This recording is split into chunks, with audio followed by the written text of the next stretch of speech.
ఓం శ్రీ వారాహిదేవియే నమః. వారాహి మాత అంటే ఇష్టమున్నవారు మా వీడియోని ఒక చిన్న లైక్ చేయండి. ఏమాత్రం ఆలస్యం లేకుండా వీడియోలోకి వచ్చేద్దాము.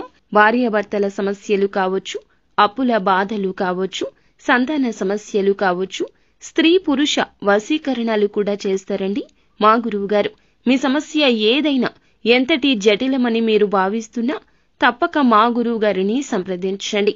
పండిత్ పవన్ నంబూదిరి గారు, కేరళ తాంత్రిక గురువు గారు మీ సమస్య ఇట్టే పరిష్కారం చేసి చూపిస్తారు. ఒకసారి నమ్మకంతో మా గురువు గారికి కాల్ చేయండి, మీకే అంతా బోధపడుతుంది.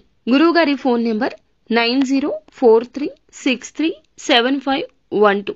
ఇది ఒక పవర్ఫుల్ మాయా మంత్రం అండి, వారాహి మాత మంత్రము. ఎంత పెద్ద కోరిక అయినా 2 నిమిషాల్లో తీర్చే అతి పవర్ఫుల్ మాయా మంత్రము.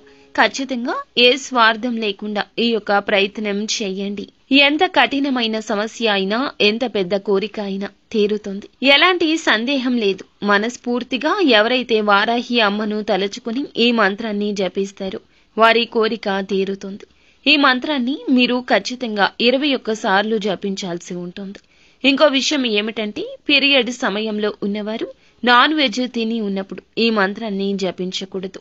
ఇప్పుడు చెప్పే ఈ మంత్రాల్లో బీజాక్షరాలు కలిసి ఉంటాయి కావున ఇలాంటి సందర్భాల్లో జపించి పొరపాటు చేయొద్దు.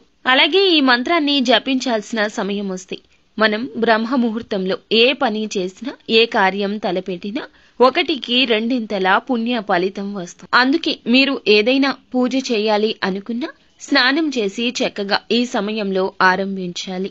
అయితే బ్రహ్మ ముహూర్తంలో ఏ పని తలపెట్టినా, ఏ పూజ చేసినా కూడా అంతే మంచి ఫలితం కలుగుతుందని మన పురాణం చెప్తుంది.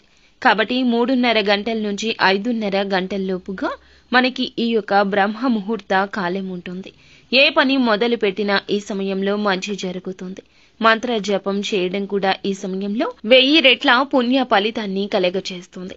ఈ సమయంలో మేము లేవలేము, కుదరదు అని అనుకునేవారు మాత్రం సాయంత్రం పూట అయినా సరే శుచిగా శుభ్రంగా స్నానం చేసి ఆచరించి ఆ తర్వాత సంధ్యాదీప సమయంలో అయినా, అంటే రాత్రి 10 గంటలు దాటాక అయినా ఈ మంత్ర జపం చేయొచ్చు. 10 తర్వాత అంటున్నారు భోజనం చేయొచ్చా అంటే చేయొచ్చు, ఇబ్బంది లేదు. కానీ నాన్ వెజ్ తిని మాత్రం ఉచ్చరించొద్దు. ఎన్నిసార్లు అంటే 21 సార్లు జపించండి. ఒకవేళ ఎవరికైనా సరే కఠినమైన సమస్యలతో బాధపడుతూ ఉంటే గనక ఒక వైట్ కలర్ పేపర్ తీసుకోండి. రూల్స్ అయితే ఏమీ లేవండి. నీట్ గా చక్కగా లైన్స్, చెక్స్ ఇలాంటివి లేకుండా ఒక వైట్ పేపర్ తీసుకోండి. గ్రీన్ కలర్ పెన్ తోటి ఇప్పుడు చెప్పే ఈ యొక్క మంత్రాన్ని పేపర్ పైన రాయండి. రాశాక అంటే 21 సార్లు రాయండి. ఈ విషయాన్ని ఖచ్చితంగా గుర్తుపెట్టుకోండి. 21 సార్లు రాయాలి, 21 సార్లు ఉచ్చరించాలి. ఆ తర్వాత వైట్ పేపర్ మీద 21 సార్లు రాశాక మీ కోరిక ఏదైతే ఉందో అది కూడా రాయండి. అలా రాశాక ఈ పేపర్ని మీ పూజా మందిరంలో ఉంచుకోండి. ఇట్లా మీరు ఏం చేస్తారంటే 3 రోజుల పాటు ఉంచండి. ఆ పేపర్ని మీకు కోరుకున్న కోరిక నెరవేరే వరకు ఉంచుకోండి. చక్కగా మేము చదువుకోగలము, మంత్రాన్ని మాకు తప్పులు పోవు అనుకునే వాళ్ళు ఎవరైనా సరే ఎక్కడైనా ఒక ప్రశాంతంగా ప్లెజెంట్ గా ఉండే ప్రదేశంలో ఇంటి లోపల అయినా పర్వాలేదు కూర్చోండి. త్రికరణ శుద్ధితో ఈ యొక్క మంత్రాన్ని జపించండి. మీ కోరిక తప్పకుండా నెరవేరుతుంది. ఇక ఆ యొక్క మంత్రం ఏమిటి అంటే గనక తప్పులు పోకుండా జపించడానికి ప్రయత్నించండి. ఒక 5 నిమిషాల పాటు ముందుగా అమ్మవారిని మనసులో ధ్యానించుకుంటూ మంత్రాన్ని జపించండి. మంత్రం వచ్చేసి ఓం హ్రీం శ్రీం క్లీం దుర్గతి నాశిన్యై మహామాయే స్వాహ. ఈ యొక్క మంత్రాన్ని ఇప్పుడు చెప్పినట్లుగా 21 సార్లు పాటించండి. అమ్మవారు ఖచ్చితంగా మీ కోరిక వింటారు, మీ కోరిక తీరుస్తారు. ఇక స్వస్తి.